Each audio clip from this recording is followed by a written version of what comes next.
Welcome back. Welcome back. So this time around, I came to review the Wendy Williams movie and documentary. So Wendy Williams, has been a radio and TV legend for quite some time now. She's been in our households and on the radio, and just a part of pop culture and mainly hip hop culture for about 30 plus years. Anyway, long story short, they recently did her biopic on Lifetime, and they also had a documentary that followed directly after. Now, the real listeners and the real fans and the real, I ain't even gonna say Wendy watchers like she calls them, but the real, the day ones, I'll say.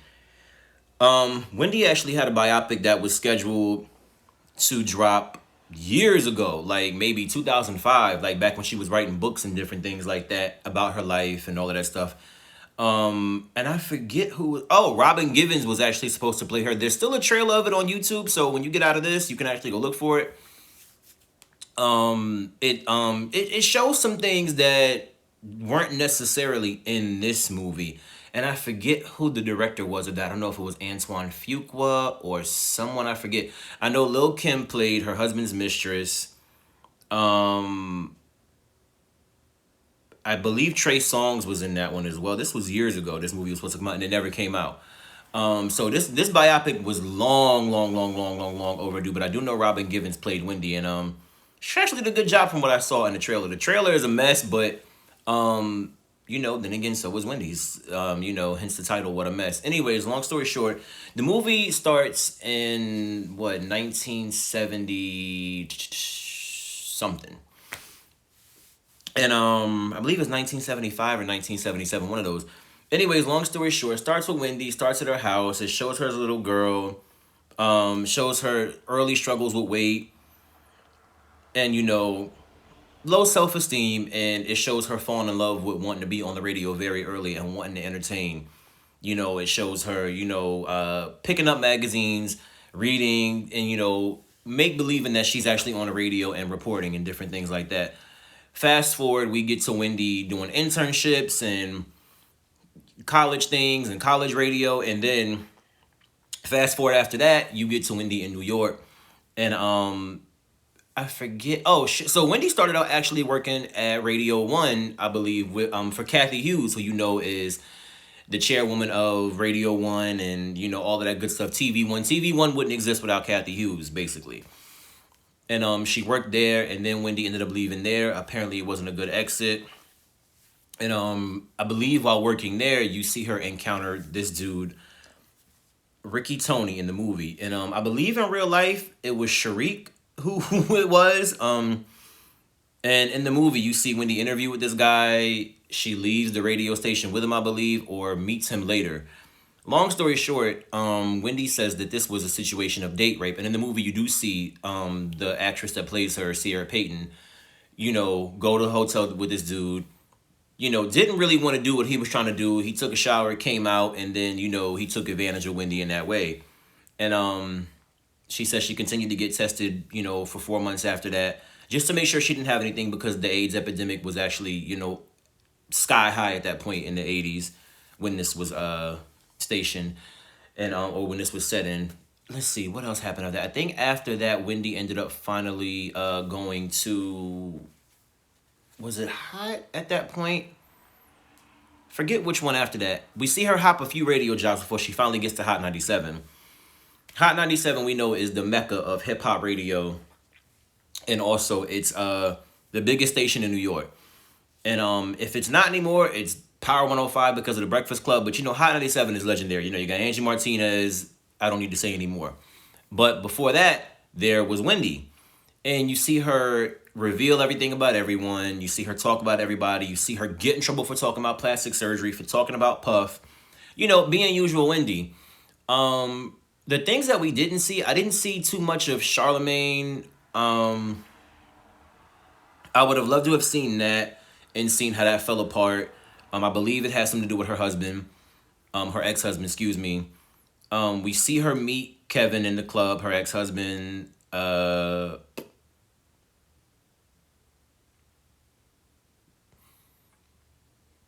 We see them fall in love. She was like, I like him, then I love him. And then, soon into dating him, she says that she wants to get plastic surgery, liposuction, get bigger boobs, do all of that.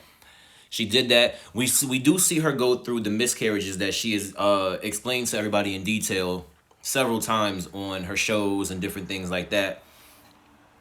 And then we see her have a successful pregnancy finally later on in the film. But before we get into all of that, and before we get into Kevin, she revealed this in the movie that she was with Eric B from Eric B and Rakim. I had no idea of this. I had no knowledge of this. I'm a fan of both, of Eric B and Rakim, and I've been listening to Wendy since,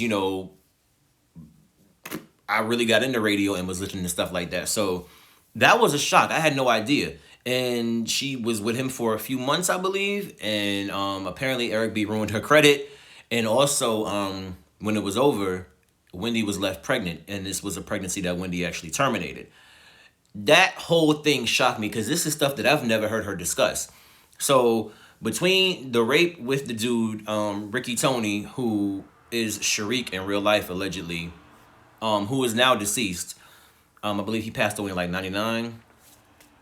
And between the whole thing with Eric B, that right there, I was like, yo, this is. And in the beginning of the movie too, they also had a very good match for her mom too. Shirley Williams, who is now no longer with us, God rest her soul. They also got a very good matchup for her mom. But I was like, damn, Eric B. I said, yo, Wendy tells everything, but this I never knew. But she said it was gonna be some stuff in the movie that we wouldn't have seen before. Like I said, we get into her and Kevin. We get into the whole situation with Total. Signed the Puff on Bad Boy. The hits. What About Us? Kissing You.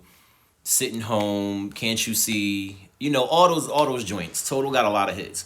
Long story short, Wendy and Bad Boy had beef in the 90s. So she dissed Total. She dissed Puff. Total popped out outside the radio station and tried to fight. Tried to jump her. And then Kevin pulls up. And then, make sure that she's good or whatever the case may be. And then Puff, I believe, ultimately was the reason that she was taken away from Hot 97 and was taken off the radio in New York. But the contract clause in the fine print said, I can't be on the radio in New York. You didn't say I couldn't be on the radio in Philly. And I believe she couldn't be on the radio in Jersey either because, they're so close. But Philly was far enough, and she hopped on the radio out there. And I think she ended up going to Power 99 FM. And when she got there, the show or the station was like number 14, and she took it all the way up to number 1. It's what she does. She's magnetic, you know what I mean? So that was inevitably going to happen. And then I believe she got pregnant for the final time out in Philly when she was on the radio. Had to go on bed rest the entire time. And they set up the equipment from her home so she could be on the radio. And it was still successful. And then we see her give birth. And apparently this is when the cheating began with her husband because she was on bed rest for the whole year. So, he was like, he was lonely. He wanted somebody to talk to. The pregnancy's been hard on him too, but he was ending it. And this is the beginning of the cheating that never really stopped. It never really came to an end. Fast forward after that, Wendy wants to go back to New York. And she gets back to New York. And then she gets back onto Hot 97. And also too, I think we see her go through, we hear, I think, audio interviews of, or did she mention Whitney Houston? It was something in the movie, and it was certain things that we didn't see enough of. We didn't see or hear about the Whitney Houston thing too much. We didn't see those big, crazy interviews like Mariah Carey. And also getting into the TV show, when we go further with that, we didn't get into a lot of the crazy interviews that have been on there. I would have loved to have seen... when Omarosa came on there, when there was a 6-week sneak peek, and Wendy was, on for the summertime. I believe Wendy was on for 6 or 8 weeks during the time. That's when I first discovered that Wendy had a show.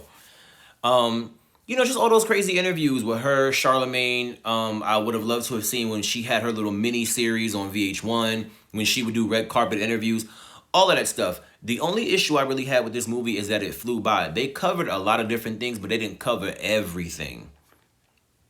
We didn't, we saw a lot about her husband, his affair with Sharina Hudson that ended up, resulting in them having a baby. We all know about this by now. And we saw, the talk show and how it started good and then it got bad. We also saw the infamous fainting scene, which Sierra Payton got down to the T. Sierra Payton, by the way, who plays on the Oval, I'm gonna tell you something. She came to play no games. It wasn't no bullshit when she got on this role. And when she did this, Sierra Payton came to say, with this role, you see me on the Oval, you see me in a couple Tyler Perry things and a couple guest starring things, but now I'm the leader and I'm gonna stay the leader. She came to make a statement that she wasn't gonna be forgotten about after this, and she did just that. You are not gonna forget this movie. You'll watch it again, you'll probably laugh. There's some other different things that go on in there. Cause Wendy, what you do learn from the movie and then the documentary that follows, that Wendy been through a lot. Wendy has really been through some shit, man. Some shit. And we also see in the movie her go through sober living. We see her addiction, which she's never been shy about. We see her getting addicted to cocaine and, a bunch of different things. She was like, throwing up and bulimia was never really her thing. She was like, but cocaine was the one that kept her skinny. So it pretty much covers everything, but there were some things that we didn't get into. Like I said, I wanted to get more into detail about her infamous radio spats. Because the Whitney Houston interview is the thing that changed the tide for Wendy's career. Wendy became really, really mainstream and a household name. With that was it.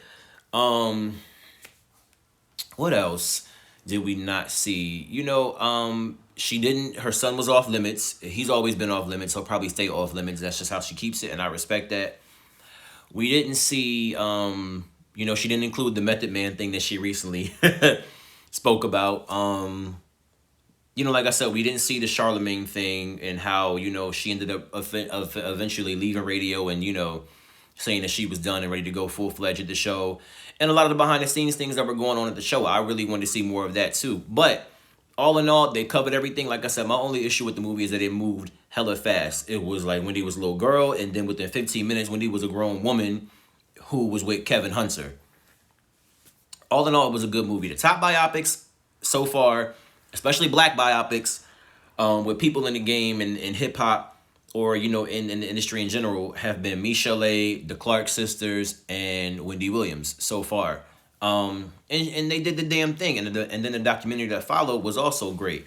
And I wish we could have seen more of what led up to the stuff that went on with Sharina Hudson, or the infamous Evelyn Lozada thing that happened between the two of them, stuff like that. But the small little details that got left out, all in all, you get taken to the meat of the sandwich, and you end up with a pretty good film in the end. And the only thing that I really wish we could have seen is more of today's life right now. You know what I mean? Because it took you through everything, almost everything up to that point. The point of where we are right now. And I guess right now, basically the end of the movie is, okay, well, watch my life now that you've seen all of this. Now watch my life as it is. And they did a pretty good job. I wish we would have seen somebody play Suzanne. Because Suzanne, a lot of people watch Wendy Williams for Suzanne. I think Suzanne's hilarious too. I'm going to end it with this. I don't agree with everything that Wendy Williams does. I think that she's hilarious. I think that she's a nut. I respect her as a journalist, as a woman from New Jersey, because I'm from Jersey. And I also respect the fact that she went to school to do the things that she does. She's not just some, person who picked up a camera on YouTube like this and decided she was going to say and do things. This is one who went to school for journalism. She has her degrees. She did all these things. She really did it. The issue that I have, like I said, I don't agree with everything she does because Wendy's crazy. She, she does and says things that nobody else is willing to say. She says everything that people keep on the tip of their tongue. She spits it out. And some things are better left unsaid. She don't live by that code. You know what I mean? Everything is severely unfiltered. The issue that I have is that we don't give other people in the media or in journalism the same type of hell that Wendy Williams catches. Granted, she didn't given a lot of hell. She's given a lot of hell to a lot of people. But so have a lot of other people. You know what I mean? Meghan McCain don't catch this type of hell. And Meghan McCain is terrible to deal with. Meghan McCain is ignorant as hell. Megyn Kelly, another one, who is racist, ignorant, and a straight up bigot and does not catch the hell that Wendy Williams catches. Yes, her show got canceled, but she still kept her money too. They still had to pay her even when they took her show off the air.